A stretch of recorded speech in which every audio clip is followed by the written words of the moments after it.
जी जी students, ये हमारा आज का टॉपिक है एरिया अंडर द कर्व। अगर दो कर्व्स हों तो उसका फार्मूला होता है F x minus g x और मॉड ले लेते हैं, और जब जी एक्स एफ एक्स जी एक्स होगा तो इधर डी एक्स आएगा, या एफ वाई माइनस जी वाई इधर डी वाई आएगा। तो मॉड इसलिए लेते हैं कि एरिया जो होता है वो कौन सी कर्व बड़ी है, ये बड़ी है या ये बड़ी है। जो कर्व भी बड़ी है, अगर ये बड़ी कर्व है उसमें से ये माइनस करेंगे तो आंसर पॉजिटिव आएगा, लेकिन अगर ये छोटी और ये बड़ी है तो आंसर नेगेटिव आएगा।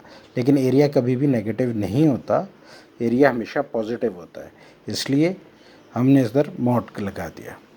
अच्छा, अगर सिर्फ एक कर्व हो तो ये आपने पहले पढ़ा था सेकेंड ईयर के अंदर, वो फार्मूला होता है वाई डी एक्स या एक्स डी वाई। जब एक कर्व हो तो एरिया निकालने का ये तरीक़ाकार है, एरिया हमेशा पॉजिटिव होता है। अच्छा, अब ये एग्जाम्पल है, एग्जाम्पल पेज 423 पे वो कहता है एरिया निकालें, दो कर्व्स उसने आपको दे दिए हैं। Find the area of the region bounded above by y is equal to e x और bounded below by y is equal to x. तो बस ये उसने आपको लिमिट्स भी उसकी दे दी हैं, इंटरवल 0 से और एक्स इज इक्वल टू 1। तो ये लोअर लिमिट 0, अपर लिमिट 1 फार्मूले में पुट कर दिया। ई एक्स एफ एक्स ई एक्स था, जी एक्स हो गया एक्स के बराबर, ई एक्स को इंटीग्रेट किया ई एक्स आ गया, एक्स को इंटीग्रेट किया एक्स स्क्वेयर ओवर 2 आ गया। 0 से 1 का इंटरवल, वैल्यूज़ पुट करें, upper limit minus lower limit. ये हमारे पास पहले आपने अपर लिमिट पुट की इसके अंदर यहाँ पे, और फिर आपने ये इसमें ये लोअर लिमिट पुट कर दी। तो ये हमारे पास ये ई माइनस 1/2 और ये ई की पर 0 हो गया, तो ये -1 आ गया ओवर 2, ई की इज इक्वल टू 3/2। दूसरा क्वेश्चन वो कहता है कि एग्जाम्पल है ये भी 423 के ऊपर। वो कहता है अब ये दो उसने कर्व्स दिए हैं, Y is equal to X square, Y is equal to 2x minus x square. अब इसके अंदर मसला ये है कि हमें ये नहीं पता कि लिमिट्स क्या हैं, तो पहले ये y की वैल्यू यहाँ पुट कर दें, एक y की वैल्यूज़ को कंपेयर कर लें या पुट कर लें, एक ही बात है। ये y की वैल्यू इधर पुट कर दी हमने, तो ये X square is equal to 2x minus x square, ये इधर चला गया। तो यहाँ से हमारे पास ये 2x x माइनस 1 0, एक्स की वैल्यू इधर से 0 आ गई, इधर से x की वैल्यू 1 आ गई। फार्मूला वही ए से भी f x minus g x d x, values put की, इसको इंटीग्रेट कर दिया।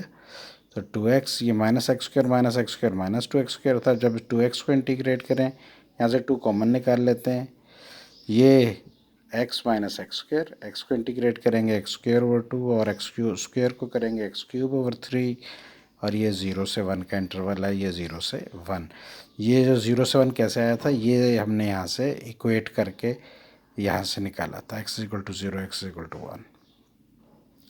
Values upper minus lower put किया आपने, सॉल्व किया, ये आंसर आ गया। ये इंपॉर्टेंट क्वेश्चन है, क्वेश्चन नंबर एग्जाम्पल 5 जो है हमारे पास।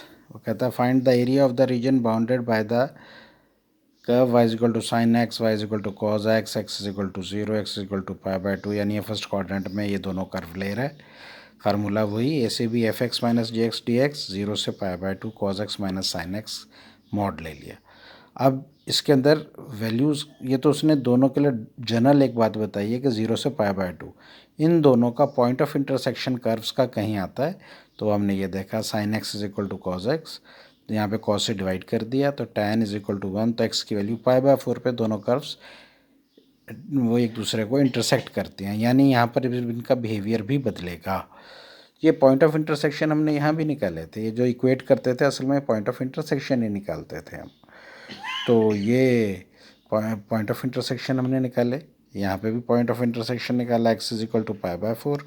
अब मसला ये इसके अंदर बन गया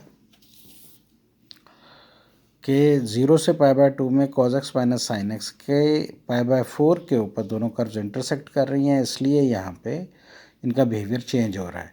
cos x minus sine x 0 से π/4 तक तो ये पॉजिटिव आंसर इसका आता है, लेकिन π/4 से लेके π/2 इसमें cos की वैल्यू जो है ये छोटी हो जाती है और साइन की वैल्यू बड़ी होती है, इसलिए cos x minus sine x जो है ये नेगेटिव आ जाएगा।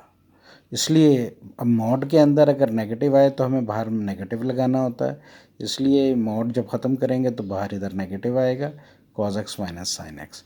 यहाँ पर cos x minus sine x 0 से पाई बाय 4 में पॉजिटिव ही रहेगा, इसलिए क्योंकि 0 से पाई बाय 4 में cos की वैल्यू बड़ी होती है, साइन की वैल्यू छोटी होती है, इसलिए यहाँ पे पॉजिटिव आएगा।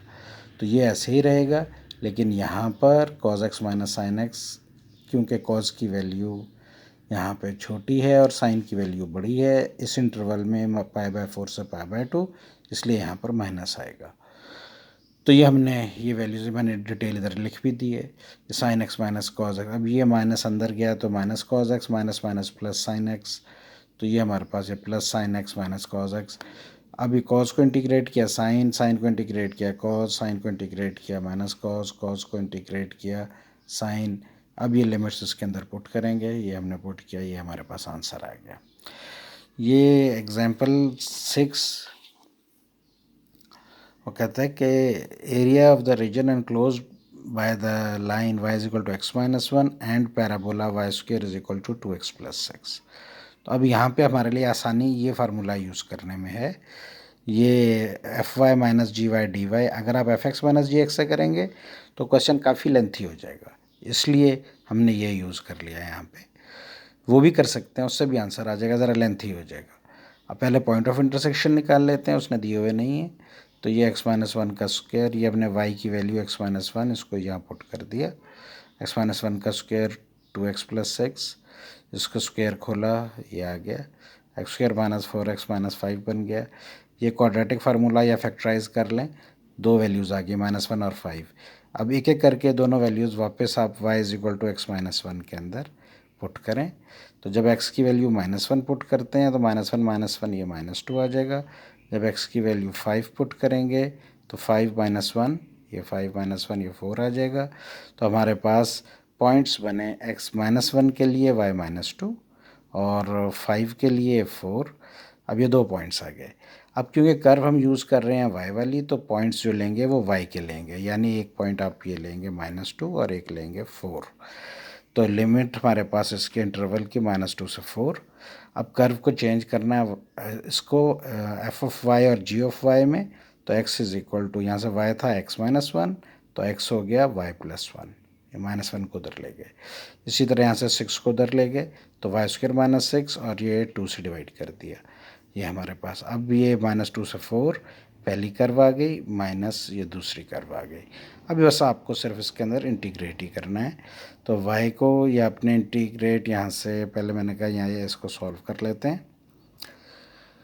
y को इंटीग्रेट किया y² ओवर 2, ये 1 को इंटीग्रेट किया y आ गया, y² माइनस y² को करेंगे y³ ओवर 3, -6 को करेंगे -6y, ये 2 जो है ये तो बाहर है तो ये बाहर ही रहा। अब ये -2 से 4 तक इसकी लिमिट्स हैं, आपने आगे इनकी वैल्यूज़ दी, आगे सिंप्लीफिकेशन है, सिंपल इसको हमने अपर माइनस लोअर कर दिया और सॉल्व कर लिया, तो आंसर 18 आ गया।